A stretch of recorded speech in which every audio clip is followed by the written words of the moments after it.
আজকে আবু তহা আদনান সাহেবের ব্যাপারে তার স্ত্রী গুরুতর অভিযোগ তুলেছেন। যে স্ত্রীর প্রতি ভালোবাসা কিছুদিন আগে আদনান সাহেব ফেসবুকে প্রকাশ করেছিলেন। তার স্ত্রী বলেন, আদনান সাহেবের কলেজ লাইফে এক প্রেমিকা ছিল, যার নাম জারিন জেবিন। পূর্বের প্রেম নাকি আবার নতুন করে জেগে উঠেছে। তারা দুজন জমিয়ে অবৈধ প্রেম করছে। দুজনই একে অপরকে চাচ্ছে। জারিন জাবিনের সাথে আদনান সাহেব নিয়মিত তার প্রতিষ্ঠানের জিন্নুরাইনের অফিসে সাক্ষাৎ করেন। ফোন কল, চ্যাটে ঘন্টার ঘন্টা একে অপরের সাথে কথা বলেন। আদনান সাহেবের স্ত্রী গুরুতর অভিযোগ তুলে বলেন, তার প্রতিষ্ঠানটি নারীদের সাথে একান্তে সাক্ষাৎ করার কারখানা। তিনি একাকীভাবে একাধিক নারীদের সাথে সেই প্রতিষ্ঠানে সাক্ষাৎ করেন। তিনি তার প্রেমিকার সাথে লং ড্রাইভে যাওয়ার ইচ্ছা পোষণ করেন। তিনি তার স্ত্রীর বিছানায় শুয়ে প্রেমিকার সাথে কথা বলেন। জেরিন জাবিনের সাথে নতুন করে প্রেমের জড়ানোর পূর্বে রংপুরের আরেক মেয়ের সঙ্গে রিলেশন ছিল আদনান সাহেবের। যে মেয়েটি আদনান সাহেবদের কোনো এক উমারার স্টুডেন্ট ছিলেন। মেয়েটি আলেমা। তাকে বিয়ে করবে বলবে তার বাপ ভাইয়ের সাথে কোথাও বলেছেন আদনান সাহেব। পরবর্তীতে জারিন জাবিনের সাথে যোগাযোগ হলে এই মেয়ে থেকে দূরত্ব বজায় রাখেন। আদনান সাহেবের বর্তমান স্ত্রী আরও বলেন, তারে বিয়ে করার জন্য নাকি একাধিক মেয়ে অপেক্ষায় আছে।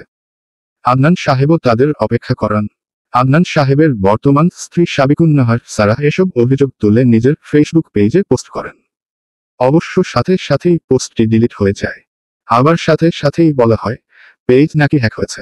আমি বিষয়টি নিয়ে লিখতামই না। লিখলাম, কারণ পেজ হ্যাক হয়েছে বলে মিথ্যা বলার জন্য।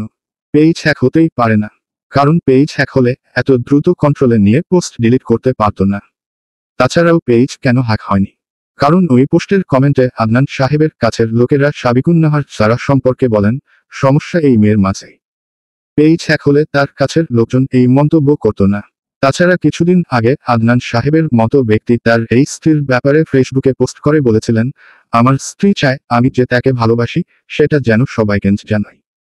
একথা বলে তিনি লিখেছিলেন, আমি আপনাকে আল্লাহর জন্য ভালোবাসি। আমি শিওর হয়ে কথা বলবো না যে তার এই পোস্ট স্ত্রীর চাপে পড়ে করেছিল।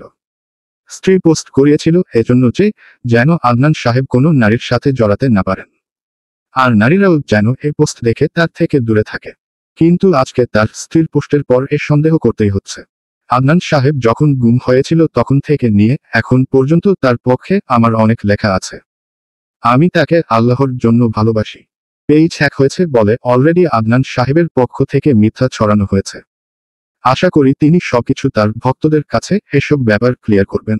আমাকে অনেকেই গালি দিতে পারেন তারে নিয়ে লেখার জন্য।